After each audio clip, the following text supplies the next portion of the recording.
Protesta në ditën e saj të 86, ashtu si në 85 ditë të tjera e qytetarët do të organizohen dhe ditën e sotme, me kërkesën e tyre të panegociueshme dorëheqjen e kryeministrit Rama, duke shprehur gjithashtu dhe pakënaqësitë e tyre edhe më të mëdha. Do të shkojmë tani me pamje të drejtë për drejta nga sheshi Skënderbej, aty ku është dhe pika e grumbullimit të protestuesve të parë, të cilët më pas nisin marshimin drejt godinës kryeministrisë e më pas të gjithë marshimin në rrugët kryesore të kryeqytetit. Nëpërmjet kamerës së News 24 do të ndjekim hap pas hapi këto zhvillime. Aty ndodhet dhe gazetarja Fatmira Nikoli, e cila do të na informojë më shumë mbi atmosferën që mbizotëron tani në sheshin Skënderbej. Fatmira, të përshëndes, si duket deri më tani atmosfera në sheshin Skënderbej, të cilat do të jenë disa nga mesazhet kryesore të protestuesve që do të artikulohen ditën e sotme. Përshëndetje Daliana, këtu në sheshin Skënderbej ka nisur grumbullimi i qytetarëve në protestën e 86 që kërkon shkarkimin ose dorëheqjen e kryeministrit Rama dhe qeverisë së tij, dhe po ashtu anullimin e një sër ligjesh që nuk e nisur nga ligji i vitit 2024 që i rrudh zonat e mbrojtura, pra zonat e mbrojtura të natyrës, dhe po ashtu një sër ligjesh të tjera dhe ndryshimesh kushtetuese që një farë mënyre ju kanë mundësuar kryetarëve të partive kryesore politike në vend që të komandojnë jo vetëm për zgjedhjen e deputetëve, por edhe një sër ndryshimesh të tjera dhe të komandojnë partitë e tyre, dhe duke rrudhur demokracinë brenda partisë, rrudhin edhe demokracinë jashtë partisë dhe në qeverisje ose në opozitë. Në sheshin Skënderbej, përveç qytetarëve që jeton në vend, vinë edhe qytetarë të ndryshëm nga diaspora, dhe unë në fakt jam këtu me njërin prej tyre që ka ardhur nga Suedia. Përshëndetje, cila është arsyeja që ju sjell në shesh për të protestuar? Po ka shumë arsye, pse mos me dal? Pyetja bëhet pse mos me dal me protestu. Çdo gjë është katastrofë. Ju pse keni ikur nga Shqipëria? Për çdo gjë, për ujë, për korrupsionin që bëhet këtu, për shërbimet që ka ndesh spitale, nuk ka asnjë lloj shërbimi asnjë gjë. Kur jeni jashtë, si e shihni protestën nga media, nga ekrani, çfarë përshtyp? Nuk prisha të visha ditës, nuk prisha të visha këtu të bashkohem tine, sa do pak, ta pa të kontributin tim. Jam shumë i kënaqur, bravo qoftë tine, edhe jam shumë krenar për ta si rezistojnë ka gjatë që bën 90 ditë këtu. Cilat janë kërkesat që ju, për të cilat ju e ngrini zërin ndërsa jeni në protestë? Cilat janë thirrjet që bëni ju? Të ngrenë gjithë kundër korrupsionit, kundër padrejtësive, kundër çdo gjëje këtu. Nuk e di, nuk ka asnjë gjë që të mund të krenohemi për diçka. Keni familje, një pjesë familjes në Shqipëri? Po. Kemi mamin, babin. Vini shofim, po nuk i mbajtëm ne me lek, po nuk i provojmë me lek në gjë këtu, nuk ka asnjë tarë. Pensionet? Pensioni katastrofë. Katastrofë. Nuk mund të jetosh, jo me pension, por me asnjë gjë nuk mund të jetosh. Janë çmimet shumë të larta se sa Suedi. Cilat çmimet? Çmimet bazë të sportit? Pikë baza e çmimeve. Janë shumë të larta. Çdo gjë.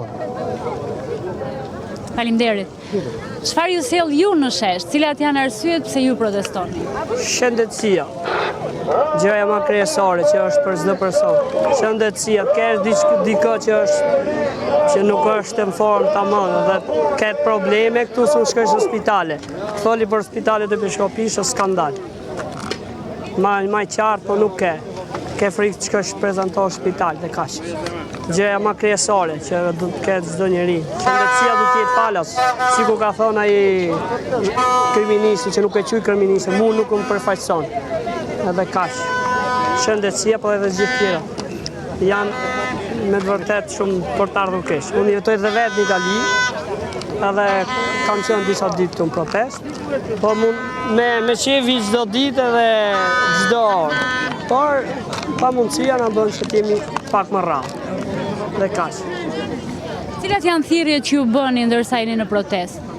Thirrjet janë të shumta, sigur thash. Thirrjet janë të shumta, rëndësi ka që revolucion duam ne. Revolucion që ti ke kokë e parë bashkë me ditën, edhe të fillojë një revolucion i ri me ndërkoka të reja, që është presim që të na përfaqësojnë. Jo si kishen nuk na përfaqëson.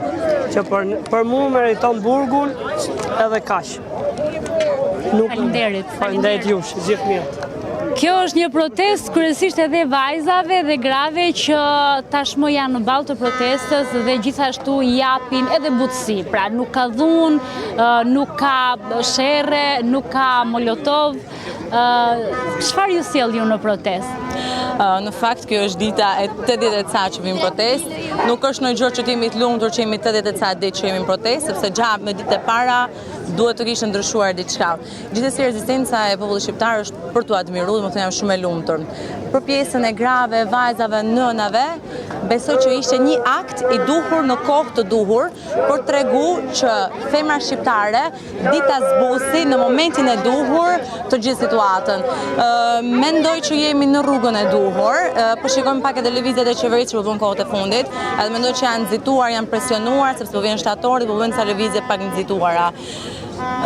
Besoj edhe shpresoj që jo vetëm ne të rinj, por gjithë brezat bashkë do bëjmë një ndryshim, edhe uroj me zemër, ndoshta nga që po na sheh dikush, i them që të bashkohen, t'i lëjmë përçarjet, t'i lëjmë Partia Demokratike, Partia Socialiste, Sorës, si çdo gjë, edhe të bëhemi bashkëfundit jemi gjithë shqiptarë. Gjatë kësaj periudhe, femra shqiptare është ende e padrejtë në shoqëri, pra nuk ka të njëjtat drejta si burri, edhe pse parimisht duket se i ka. Kemi çdo ditë raste të vajzave dhe të grave që vriten, që dhunohen. Përtej kërkesave kryesore të protestës, sigurisht edhe barazia duket se është një prej kërkesave. Si e ndihmon kjo protestë edhe rolin e gruas në shoqërinë? Në fakt, me rolin e gruas ne shohim që protestë ka pas shumë gra, ka pas shumë vajza, ka pas shumë nëna. Sidomos edhe në besoj keni parë pjesa protestës që janë ato fëmijë të vegjël, nëna si çonjë protektive, e ka sjellë fëmijët vet aty duke besuar që kjo protestë normalisht ka në themel familjen, kombin, Zotin. Mendoj që femra në Shqipëri është e barabartë me burrin. Ka rolin e vet shumë të rëndësishëm, nuk kam menduar asnjëherë që janë pa barabartë. Në këtë protestë nuk doja të veçoja vetëm gruan apo burrin, doja të veçoja çdo njeri të çdo lloj moshe që po vjen për vendin e vet mbi të gjitha. Që nuk do ndaja rëndësinë e femrës apo të mashkullit, mund të dy janë të rëndësishëm. Si e keni parë dhe reagimin e qeverisë për gjatë këtyre 86 ditëve? Sigurisht kërkohet dorëheqja e saj, por nga ana tjetër nuk shihet që po bën hap pa pas. Mendoj që kjo lloj qeverie është mësuar me një lloj arrogance, edhe mendon që edhe këtë herë do ja dali, mendon që shqiptari do lodhet edhe do harroj, por në fakt kjo është momenti që shqiptari as nuk po lodhet, as nuk po harron, aty në shesh janë bërë gjithë një familje e madhe, përpos problemeve që një familje e madhe mund të ketë brenda vetes, po i kalojnë edhe kjo besoj i ka dalë jashtë pritshmërive. Nga kjo protestë mendoj që qeveria ka bërë goxha gabime, të një pas njëshme, sepse nuk e priste që populli shqiptar do ishte kaq i pavarur dhe kaq i fortë me njëri tjetrin. Faleminderit. Faleminderit gjithashtu.